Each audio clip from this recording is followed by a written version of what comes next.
ini menarik banget ya, karena ini juga satu hal yang saya benar-benar discovered, dan saya melihat again ya, kadang kan kita baru sadar ketika kita look back dan melihat ternyata tuh ada banyak benang merahnya dan ada banyak persamaan. And I really think itu is a cycle. Jadi benar, itu nggak cuma sekali aja, tapi nanti ketika kita sudah sukses ya akan balik lagi tuh cycle-nya kan, berproses lagi, coba lagi, gagal lagi, ujian lagi, belajar lagi gitu. Dan kalau saya bisa mungkin menyimpulkan satu hal, itu ada di kata transition. Jadi sometimes masa-masa paling sulit itu adalah masa-masa transisi. Okay, because in that transition there is a lot of opportunity. Jadi ketika kita ingin bergerak, ingin keluar dari zona nyaman, ingin bertumbuh. Kalau bertumbuh kan berarti kita harus keluar dari zona nyaman. Ya kan, kita harus ada sesuatu yang berubah gitu. Di masa transisi itu pasti there's so many opportunity. Ya, tapi at the same time in that transition there is also so much vulnerability. Karena kita kan sedang mencoba sesuatu yang baru, berarti kan kita masih belum tahu, berarti masih banyak salahnya, masih belum tahu apa-apa, banyak gagalnya gitu. And sometimes we feel insecure, namanya juga baru gitu. Nah, jadi menurut saya itu sih momen yang paling sulit ya. Dan itu nggak akan cuma sekali aja, itu akan berkali-kali. Like in my life gitu, ketika saya transisi dari Indonesia ke Singapura waktu itu kan masih kuliah, hidup dengan hutang, bertahan hidup hanya dengan $10 setiap minggu, nggak ngerti namanya hidup tuh kayak gimana, namanya bertanggung jawab akan hidup tuh seperti apa. It was not easy. Especially I have a lot of limitations waktu itu kan, nggak bisa ini, nggak bisa itu, nggak bisa bahasa Inggris, nggak punya uang. Wow, so many insecurities. And sama ketika akhirnya saya sudah berhasil, terus akhirnya saya mencoba untuk kembali ke Indonesia dan again di bidang entrepreneur, education, membuat my own TV shows gitu. Itu kan juga I have a lot of insecurity. Saya nggak punya background media broadcasting ya kan, ada banyak hal yang saya juga nggak tahu gitu.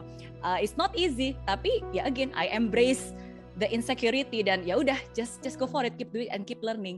Ya, dan sama gitu kayak sekarang ini tahun lalu actually is also transitions gitu, ketika saya juga bergerak lebih banyak ke dunia tech startup, ke dunia investor gitu, something that mungkin sesuatu hal yang baru gitu, tapi ya again there's a lot of insecurity, tapi ya this is something that I have to learn to grow and we have a lot of resources to move forward. And ya jadi intinya ya kita tetap fokus, keep learning and keep doing sih, itu salah satu hal yang menurut saya penting ya untuk kita embrace.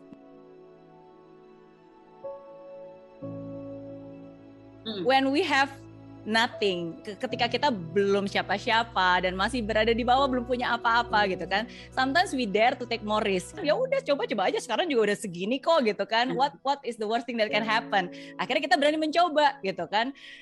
Tapi sometimes the challenge adalah ya ketika kita sudah berhasil achieve the next milestones, kita mungkin sudah lebih dikenal, kita mungkin sudah berhasil mendapatkan beberapa hal gitu kan, and sometimes kita jadi takut untuk take more risk karena ya itu, waduh nanti kalau gagal gimana, apalagi kalau public figure, aduh nanti kalau diketahuin orang gimana, malu dong gitu ya kan. And sometimes egonya kita atau rasa ego itu yang akhirnya justru menghalangi potensi gitu. Makanya saya juga selalu bilang nih, jangan sampai ego menutup pintu rejeki, jangan sampai gengsi menutup pintu rejeki ya. Oke, nah tapi disitulah again for me personally, kayak contohnya nih, ketika saya udah lebih dari 10 tahun bikin in education industry, udah bikin Mary Raleigh Center gitu kan, udah banyak lah achievementnya.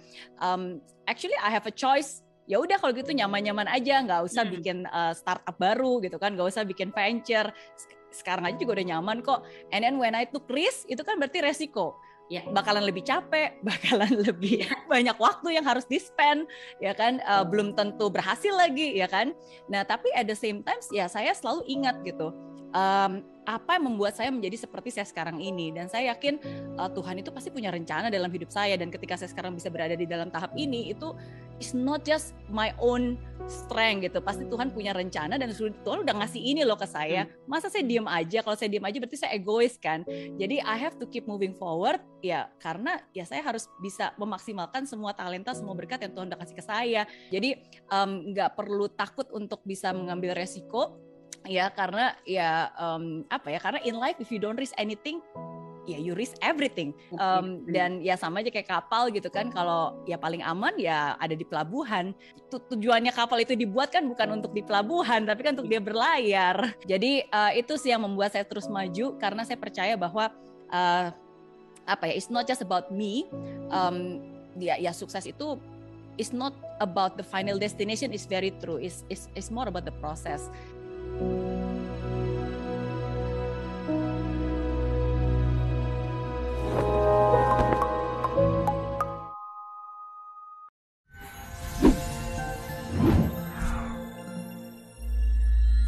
Di aplikasi Mary Riana tersedia lengkap video-video YouTube terbaru saya, artikel yang up to date, quotes inspirasi, koleksi merchandise, workshop dan seminar yang bisa kamu dapatkan free dan download sekarang juga gratis.